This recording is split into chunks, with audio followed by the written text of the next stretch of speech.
even more than the lion. Quick, said Judy, back to the game. Peter took his turn. Whoop, thank heavens, he landed on a blank spot. He rolled again. Monsoon season begins. Lose one turn. Little raindrops began to fall in the living room.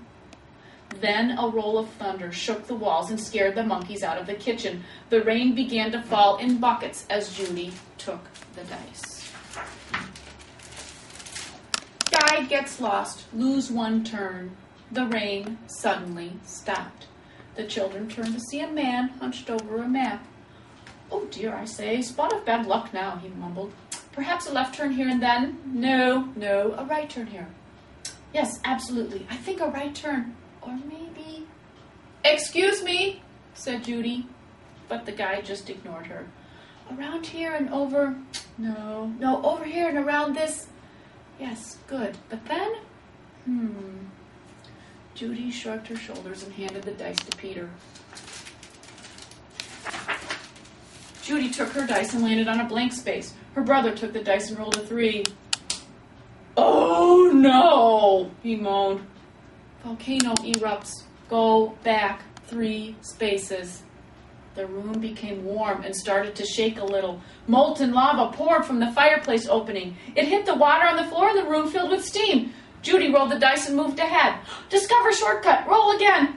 Oh, dear, she cried. Judy saw the snake unwrapping itself from the clock. If you roll a 12, you can get out of the jungle, said Peter. Please, please, Judy begged as she shook the dice. The snake was wriggling his way to the floor. She dropped the dice from her hand. 1 6, and then another. Judy grabbed her piece and slammed it to the board. Jumanji! She yelled as loud as she could.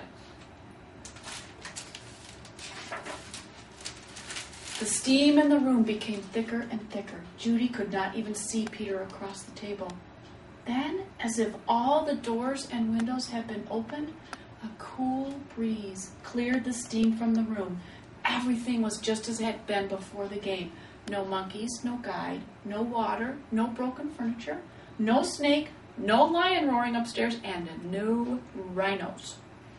Without saying a word to each other, Peter and Judy threw the game into its box. They bolted out the door, ran across the street to the park, and dropped the game under a tree. Back home, they quickly put all their toys away. But both children were too excited to sit quietly, so Peter took out a picture puzzle. As they fit the pieces together, their excitement slowly turned to relief and then exhaustion. With the puzzle half done, Peter and Judy fell sound. Voice called. Judy opened her eyes. Mother and father had returned and their guests were arriving. Judy gave Peter a nudge to wake him. Yawning and stretching, they got to their feet. Mother introduced them to some of the guests and then asked, Did you have an exciting afternoon? Oh, yes, said Peter. We had a flood, a stampede, a volcano. I got sleeping sickness and... Peter was interrupted by the adults' laughter. Well, said Mother, I think you both got sleeping sickness. Why don't you go upstairs and put your pajamas on? Then you can finish your puzzle and have some dinner.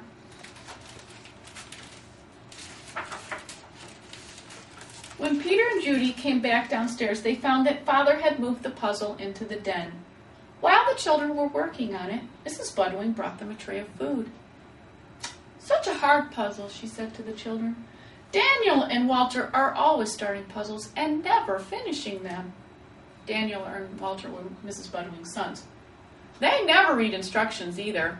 Oh, well, said Mrs. Budwing, turning to rejoin the guests.